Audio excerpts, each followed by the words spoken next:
ठीक है, आप जो टॉपिक यहाँ बता रहा हूँ मैं आपको वो है आपका फंक्शंस किसके एपिथेलियल टिश्यूज के। यानी कि अभी तक जितना हमने क्लासिफिकेशन पढ़ा, जितने भी टाइप के सेल्स पढ़े, ठीक है, उन सबका एक ओवरऑल वर्क क्या है, ठीक है, एपिथेलियल टिश्यूज का। तो देख लेते हैं। पहला फंक्शन है आपका प्रोटेक्शन, ठीक है। प्रोटेक्शन में आ जाती है आपकी, जैसे एपिथेलियल टिश्यू का मेनली जो मैंने वर्क फंक्शन बताया था वो क्या बताया था, covering and protection.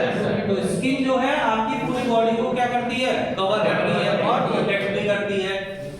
Excessive loss of water से भी बचाती है, ठीक है। अगर आपकी स्किन हट जाएगी या हटा दी जाए तो क्या होगा, आपकी सेल्स के अंदर जो अंदर वाली लेयर्स में जो वाटर या मॉइस्चर प्रेजेंट है वो क्या हो जाएगा, जल्दी से इवेपोरेट हो जाएगा, ठीक है। तो क्या है, excessive loss of water chemical से भी बचाती है, हार्ड केमिकल से आपको डायरेक्ट अंदर नहीं जा पाते हैं, ठीक है। और बैक्टीरिया, वायरसेस, फंगस और सब चीजों से बचा के रखती है आपकी इंटरनल बॉडी को, ठीक है। और एक तरह से मैकेनिकल प्रोटेक्शन भी देती है आपकी बॉडी को, ठीक है। जैसे कोई इंजरी हो जाती है तो सबसे पहले कौन बियर करेगा उसको, आपकी एपिथेलियल टिश्यूज। कौन सी, केराटिनाइज वाली, जिसके अंदर केराटिन प्रोटीन है, तो वो जल्दी से अंदर शॉक डैमेज नहीं हो पाएगा, इंटरनल आपका जो स्किन का स्ट्रक्चर होगा, ठीक है। अच्छा, अब आते हैं दूसरा आपका सेंसरी परसेप्शन। सेंसरी परसेप्शन क्या बेटा, जैसे आपका ईयर, नोज, आईज, टंग, ठीक है। इनमें भी कहीं ना कहीं एपिथेलियल टिश्यूज हैं डिफरेंट टाइप्स के, ठीक है। तो ये क्या करते हैं, अपना अपना जो सेंसेशन होता है वो रिसीव करते हैं, क्या देखा, क्या टेस्ट किया, क्या सुना, ठीक है।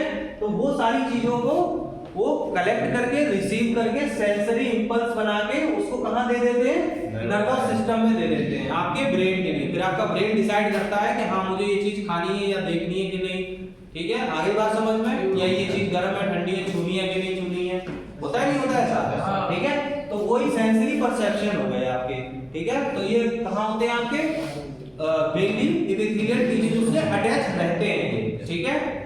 उसके बाद आता है आपका सिक्रीशन।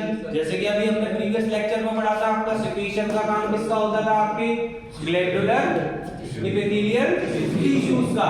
तो वो भी किसमें आता है, आपका एपिथेलियल टिश्यूज में। तो ये भी एक तरह का फंक्शन हो जाएगा, ठीक है। जिसमें क्या आपका क्या होगा, ग्लैंड्स जो होंगी क्या होंगी, स्पेशलाइज्ड होंगी सिक्रीट करने के लिए क्या, स्पेसिफिक सब्सटेंस। अब मैं कहूं कि मेरा जो लिवर है वो क्या प्रोड्यूस कर रहा है, थायराइड हार्मोन, तो क्या आप मान लोगे, नहीं। क्यों, वो कौन करेगा, आपकी थायराइड ग्लैंड करेगी। और लिवर की जो ग्लैंड है वो किस और से पर्टिकुलर स्पेसिफिक सब्सटेंस ही रिलीज करेंगे। आगे बात समझ में, जो जिसका काम है वही करेगा। जैसे कि हार्मोन्स रिलीज हो रहे हैं, एंजाइम्स, हार्मोन्स, एंजाइम्स और लुब्रिकेंट्स, तो ये सिक्रेटरी फंक्शन हो गया किसका, एपिथेलियल टिश्यूज का। अब आते हैं एक्सक्रीशन। अब आप दिमाग लगाएंगे, सोचेंगे कि एक्सक्रीशन किस चीज का कर रहे हैं, निकाल कौन सी चीज को रहे बाहर एपिथेलियल टिश्यूज, बताओ, पता है किसी को, नहीं पता, ठीक है। अब इसमें क्या है, epithelial tissues of kidney. Kidney क्या काम करती है, फिल्ट्रेशन का काम करती है आपकी। जो उसको चीज रिक्वायर्ड है बॉडी को उसको रखेगी, जो रिक्वायर्ड नहीं है, एक्सक्रीटरी प्रोडक्ट है, उसको फिल्टर आउट करके बाहर निकाल देगी एज अ यूरिन फॉर्मेशन, ठीक है। तो किडनी क्या है, एक तरह से स्पेशलाइज्ड, वो एक्सक्रीट कर रही है वेस्ट प्रोडक्ट को आपकी बॉडी से। उसमें भी क्या है, एपिथेलियल टिश्यूज है। स्वेट ग्लैंड्स भी क्या कर रही है, आपको एक्सक्रीट कर रही है स्वेट को, ठीक है। अब जैसे कई बार होता है, आपने देखा होगा अल्कोहल लेने के बाद या कोई मेडिसिन लेने के बाद आपकी जो स्वेट है उसमें भी उस चीज की महक आने लगती है। अगर आपने कोई मेडिसिन खाई है तो उस मेडिसिन की कई बार स्मेल आने लगती है आपके पसीने में।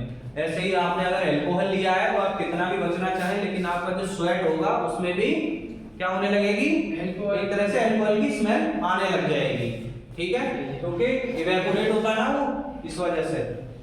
अच्छा, उसके बाद आते हैं क्लीनिंग। अब क्लीनिंग कैसे करती है आपकी एपिथेलियल टिश्यू,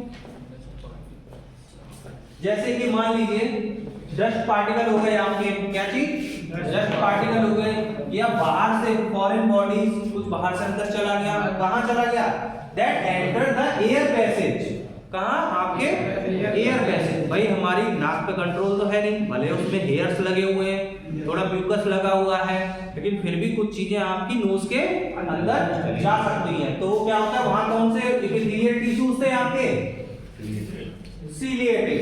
कैसे, सीलिएटेड, सीलियर थे वहां पे, तो वो उसको क्या करेंगे, क्लीन कर देंगे और रिमूव कर देंगे। आगे समझ में, क्लीनिंग का भी काम कर रहे हैं। उसके बाद आ जाता है बेटा डिफ्यूजन। डिफ्यूजन क्या होता है, जब कोई भी चीज एक लेयर के थ्रू इधर से उधर या उधर से इधर जाती है तो वो क्या होता है, एक तरह से डिफ्यूजन। बाकी आगे पढ़ेंगे हम क्या होता है डिफ्यूजन, फिल्ट्रेशन, परफोरेशन, दुनिया भर की चीजें हैं वो बाद में देख लेंगे, फिलहाल हल्के में समझो डिफ्यूजन। तो सिंपल एपिथेलियल टिश्यूज जो कैसी होती है, सिंगल लेयर की होती है। सिंगल लेयर की होती है इसलिए कैसी होती है, थिन होती है। और थिन की वजह से क्या होता है, उसमें जो भी न्यूट्रिएंट्स और गैसेस होती हैं वो आपस में चेंजेस हो सकती हैं। जैसे आपको न्यूट्रिशन, आपको विटामिन ई की जरूरत है आपकी स्किन में, बाल कम हल्के हो रहे हैं, या प्रोटीन की जरूरत है न्यूट्रिएंट्स के रूप में, ठीक है। तो क्या करोगे आप, प्रोटीन खाओगे और विटामिन ई लोगे, तो उससे क्या होगा, धीरे धीरे पहुंच के वो डिफ्यूज हो के आपके वहां तक पहुंच जाएगा। तो आगे समझ में डिफ्यूजन, ठीक है। ये कहां होगा, केवल सिंपल एपिथेलियल वाली टिश्यूज में। उसके बाद आता है कीमो रिसेप्शन। कीमो रिसेप्शन जैसा कि मैंने आपको सेम पॉइंट निकाला था, सेंसरी परसेप्शन, ठीक है।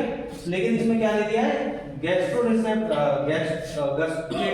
सेल्स जो होती हैं आपकी एपिथेलियल टिश्यूज में, टंग में, कहां पे, टंग में जो रिसेप्टर्स होते हैं वो क्या करते हैं, सेंसरी रिसेप्टर की तरह काम करते हैं।